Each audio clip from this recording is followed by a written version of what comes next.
All right, now we're going to be learning about cropping.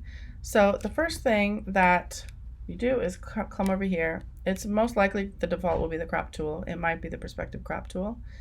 And we're not going to do these. We really don't use those much anymore. It's specifically mostly for web design things, and we just aren't building sites like that anymore. So crop tool allows you to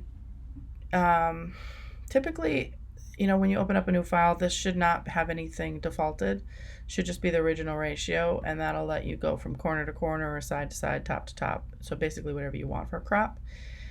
If you want something different, like a square, you can actually just use your arrow key or move, your image underneath here till you get the crop area that you want.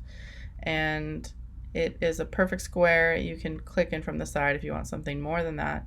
But if you want something else, you got to hit clear or switch to a different format. These are just some basic photography proportions.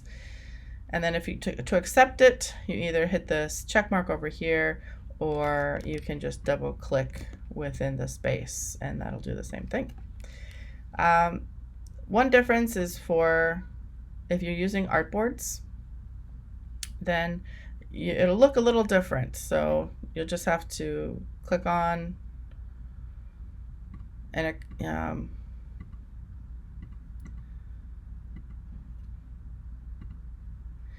it's a little bit confusing because you actually have to click the artboard name itself, not the image, right? So click on that, and then if you're on the crop tool, you automatically have the option to crop it. You don't, however, get the nice basic, ratios. You'll have to just do that yourself. Same thing here, you can just crop in. So that's that, and it does it automatically. There's no need to click or double click. It's just an automatic thing. And then I want to bring in an image to show you perspective. Okay, so here is a simple image I found online. Had what I needed. So for this one, if you normally tried to crop this, what you'd run into is that you'd have to end up chopping off a lot of the image in order to get it to fill the screen. So your option here is instead to go to the perspective crop tool, and here you actually choose your corners. So you can drag it like that if you want, or don't crop, or you can build it one piece at a time. So instead of dragging out and making 4, I can actually click,